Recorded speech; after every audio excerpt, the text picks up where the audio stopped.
अंतर्राष्ट्रीय खेलों का आयोजन हो या फिर ओलंपिक में बेहतर प्रदर्शन, चीन जैसे बदनाम देशों ने खेल को एक सॉफ्ट पावर के रूप में इस्तेमाल किया। पदक तालिका में ज्यादा मेडल से चीन अपनी छवि पर सकारात्मकता की पॉलिश करता है, लेकिन हिंदुस्तान में आज इसे लेकर नया प्रयोग हुआ।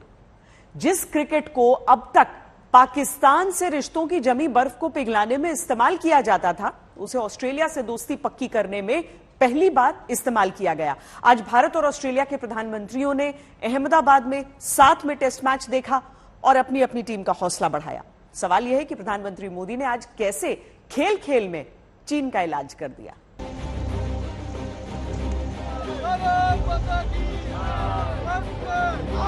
सूरत से सिर्फ मैच देखने के लिए आए हैं। हमारे प्रधानमंत्री मोदी साहब आ रहे हैं, उनको देखने का भी हमको उत्साह है। साथ में ऑस्ट्रेलिया के पीएम आ रहे हैं, उनको भी एक मौका मिल रहा है हमको देखने के लिए।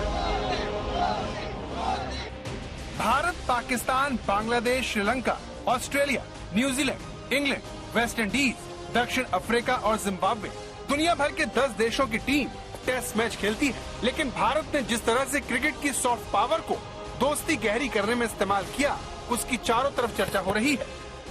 सबसे ज्यादा चर्चा इस तस्वीर की है जिसमें एक साथ कई संकेत छिपे हैं।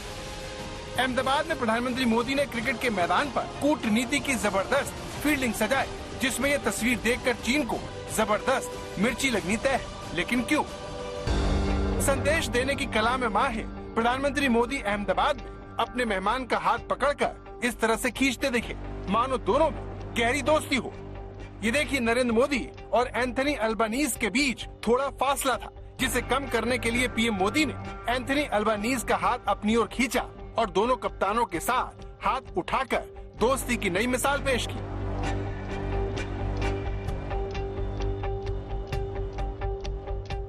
कूटनीति में क्रिकेट का इस्तेमाल नया नहीं है। पाकिस्तान के साथ ऐसा अक्सर होता रहा है। आखिरी बार 12 साल पहले मनमोहन सिंह ने तब के पाकिस्तानी पीएम यूसुफ रजा गिलानी के साथ मोहाली के मैदान में दर्शकों का अभिवादन किया और मैच देखा। लेकिन ऑस्ट्रेलिया के साथ क्रिकेट डिप्लोमेसी का इस्तेमाल रिश्तों को नई ऊंचाई पर ले जाने के लिए किया जा रहा है, जो दोनों क्रिकेट डिप्लोमेसी के बीच सबसे बड़ा फर्क है। इसका आगाज करने के लिए सुबह 8:40 पर नरेंद्र मोदी अहमदाबाद के स्टेडियम पहुंच गए, जहां उन्होंने गर्मजोशी से ऑस्ट्रेलिया के प्रधानमंत्री का गले लगाकर स्वागत किया। फिर दोनों प्रधानमंत्रियों की मौजूदगी में रंगारंग कार्यक्रम हुआ। दोनों प्रधानमंत्रियों ने अपने अपने कप्तानों से मुलाकात कर टोपियां भी दी। इसी दौरान ये तस्वीर सामने आई, जिसमें चीन को कूटनीतिक संदेश दिए जाने का दावा हो रहा है। सवाल ये है कि जिस ऑस्ट्रेलिया से चीन के बड़े कारोबारी रिश्ते रहे हैं, उसके प्रधानमंत्री के साथ मोदी का इस तरह से एकता का प्रदर्शन करना, क्रिकेट बग्गी में खड़े होकर स्टेडियम का चक्कर लगाना, आखिर दोनों देशों के रिश्तों को कैसे और करीब ला सकता है? आखिर भारत और ऑस्ट्रेलिया की नजदीकियों से चीन को मिर्ची क्यों लगेगी? तो इसका जवाब यह है कि भले ही दोनों पीएम क्रिकेट मैदान में थे, लेकिन संदेश खेल की सीमा से इतर कूटनीति के मैदान तक पहुंच गया। इसकी वजह है क्वाड्रिलैटरल सिक्योरिटी डायलॉग, जिसे क्वाड कहते हैं।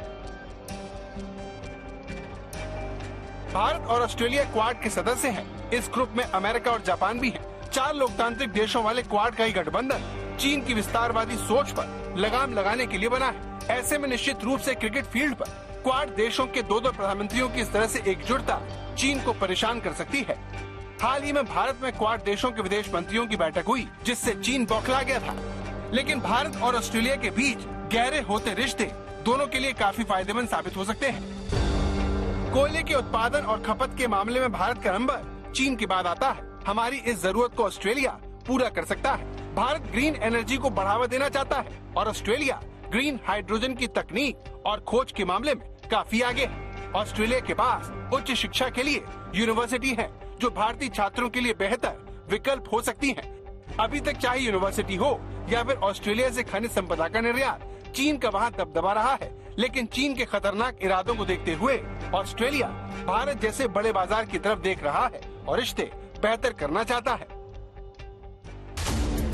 दक्षिण चीन सागर हो या फिर हिंद महासागर, चीन समुद्री कारोबार के इन अहम रास्तों पर कब्जा जमाना चाहता है। लेकिन भारत समेत दुनिया भर के देश चीन की इस दादागिरी के खिलाफ एकजुट हो रहे हैं। भारत और ऑस्ट्रेलिया इस क्षेत्र के 2 सबसे बड़े देश हैं। ऐसे में चीन इन तस्वीरों को बहुत ध्यान से देख रहा है और अपने सरकारी मीडिया के जरिए चेतावनी देने में लगा है। लेकिन चीन की पोल अब खुलने लगी है। इसकी मिसाल श्रीलंका है, जिसे चीन ने कर्ज देकर पहले बर्बाद किया और फिर जब वो दिवालिया हो गया तो उसे अकेला छोड़ दिया।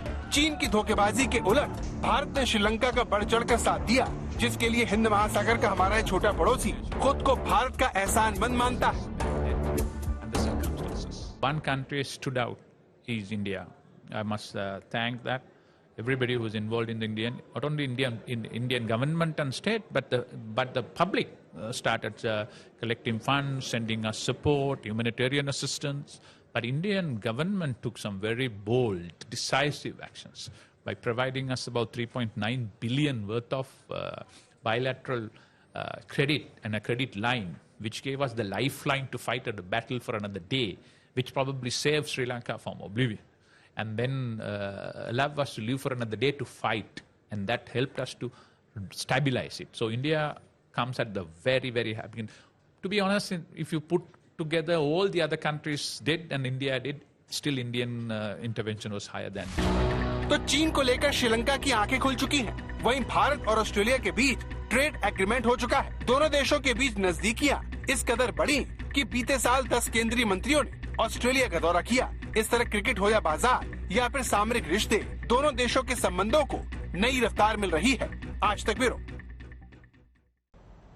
कांग्रेस ने आज प्रधानमंत्री के अहमदाबाद जाकर नरेंद्र मोदी स्टेडियम में मैच देखने पर तंज कसा। जयराम रमेश ने कहा कि अपने बनाए स्टेडियम, अपने ही नाम वाले स्टेडियम में अपनी ही फोटो लेना आत्म जुनून की हद है।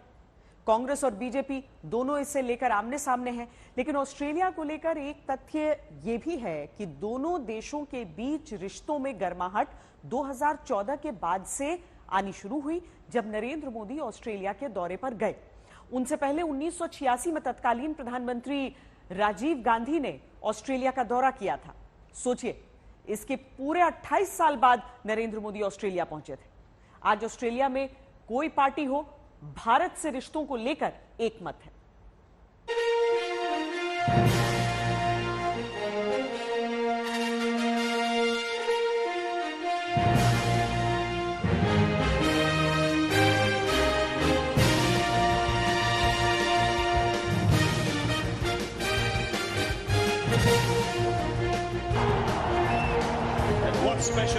अहमदाबाद के मोदी स्टेडियम में रिश्तों की नई कहानी लिखने, होली खेलने और साबरमती आश्रम का दौरा करने के बाद ऑस्ट्रेलिया के पीएम ने अपने मुंबई दौरे में आईएनएस विक्रांत का दौरा किया।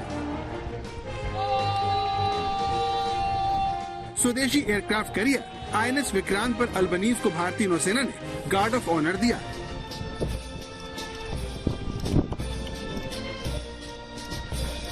आईएनएस विक्रांत पर अल्बनीज स्वदेशी फाइटर जेट तेजस की कॉकपिट में भी बैठे। ऑस्ट्रेलिया के पीएम ने गार्ड ऑफ ऑनर मिलने से उत्साहित होकर कहा कि वो सम्मानित महसूस कर रहे हैं।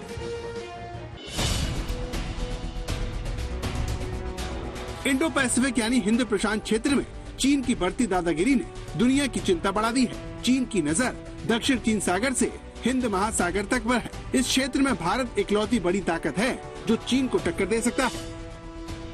इसीलिए ऑस्ट्रेलिया भारत को चुनना चाहता है, जो उसकी रणनीतिक जरूरत भी है। भारत से करीबी के दावे उस वक्त हो रहे हैं जब रूस को लेकर दुनिया बटी हुई है। रूस पर भारत ने अमेरिका और पश्चिमी देशों के सुर में सुर मिलाने से इनकार कर दिया है, लेकिन इंडो पैसिफिक में भारत की अहमियत को देखते हुए अमेरिका के सुर नरम है और वो भारत को नाराज नहीं करना चाहता और भारत का साथ चाहता है। बिल्कुल इस वीडियो की तरह जो रक्षा मंत्री के घर हुई होली पार्टी का है। राजनाथ सिंह का हाथ पकड़कर डांस करती ये अमेरिकी वाणिज्य सचिव जीना रायमोंडो है, जिनकी तस्वीर सोशल मीडिया पर वायरल है।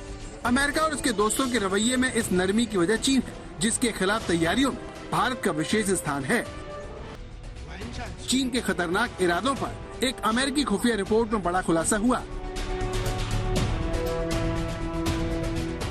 जिसमें बताया गया कि चीन वॉशिंगटन के प्रभाव को खत्म करके खुद को बड़ी वैश्विक ताकत बनाना चाहता है। इसी वजह से चीन रूस के साथ अपने रिश्तों को मजबूत कर रहा है। इसी रिपोर्ट में चेतावनी भी दी गई कि चीन और भारत के बीच संघर्ष हो सकता है, लेकिन इस रिपोर्ट में बड़ा फोकस चीन पर है, जिसे लेकर अमेरिकी संसद में एक शीर्ष सैन्य कमांडर ने खुलासा किया कि चीन के पास अमेरिका से ज्यादा अंतर महाद्वीपीय लॉन्चर है और उसकी मिसाइलों की संख्या भी 1000 को पार कर गई है।